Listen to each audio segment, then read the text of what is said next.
Du är välkommen till kanalen Mopedteori Hjälp. Det är AM-teori om väjningsplikt med vägmärken som gäller för alla fordon och inte bara EPA, A-traktor och moped. Och jag heter Thomas. I tidigare video har vi befunnit oss längst ner i rangordningen vid grundregel, högerregel och utfartsregel. Nu klättrar vi upp ett steg till vägmärken och väjningspliktsmärken. Det innebär att vi kommer att prioritera händelserna på helt andra sätt när vi har vägmärken istället. Nu kommer vi in i vägmärkesförordningen och det är grupp 2 som är väjningspliktsmärken. Man har döpt de olika grupperna med bokstäver. Det här är B som innehåller 9 olika vägmärken. Och du bör lära dig utantill vilka vägmärken som det handlar om.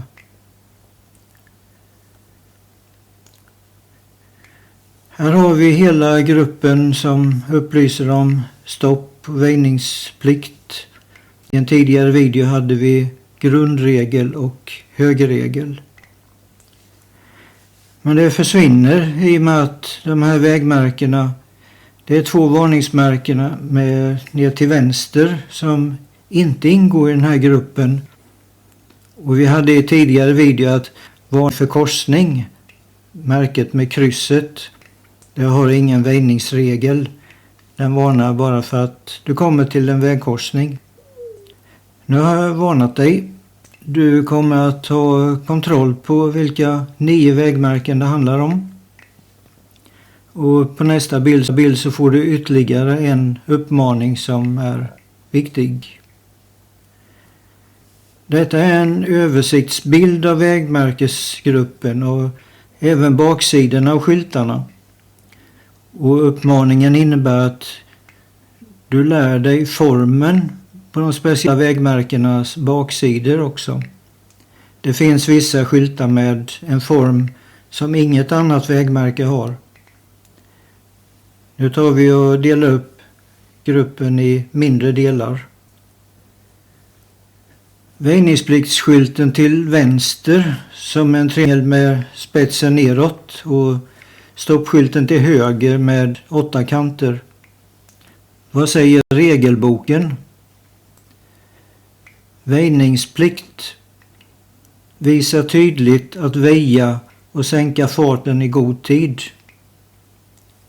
Hastighetsanpassning och avsökning. Både bakåt och framåt så att du har koll på vem som är bakom. Det är viktigt. Placering för fortsatt färd framåt. Och definitivt för att kunna visa hänsyn. Väjningsplikt. Skyldighet att väja men undvik att stanna. Stopplikt. Skyldig att väja och du är skyldig att stanna vid stopplinjen. Om det finns en linje, saknas det en linje så stannar du framme vid korsningen, inte vid stoppskylten, för den kan vara placerad 20 meter före korsningen och då ser du inte tillräckligt kanske. Nu är det huvudled och huvudledupphör. Det är också skyltar som inte ser ut som andra skyltar. Huvudleden fortsätter förbi vägkorsningarna. Väjningspliktsmärket av inte en huvudled. Ett exempel är cirkulationsplats. Huvudleden avslutas vid vägmärket. Då är det grundregel och högerregel i korsningarna framöver.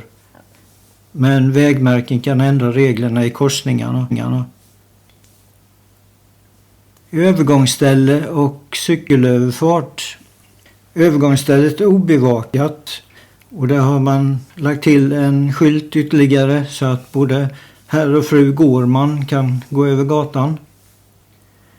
Cykelöverfart är alltid bevakad och det är väjningsplikt för trafiken mot cykel- och mopedklass 2.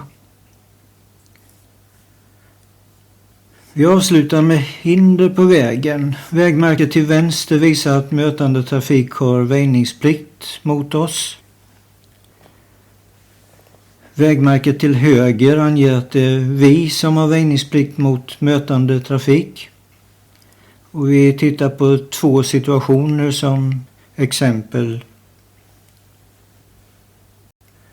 Den vänstra bilden visar en väg som är avsmalnad på mötande sida och vi har då blå skylt med vit pil.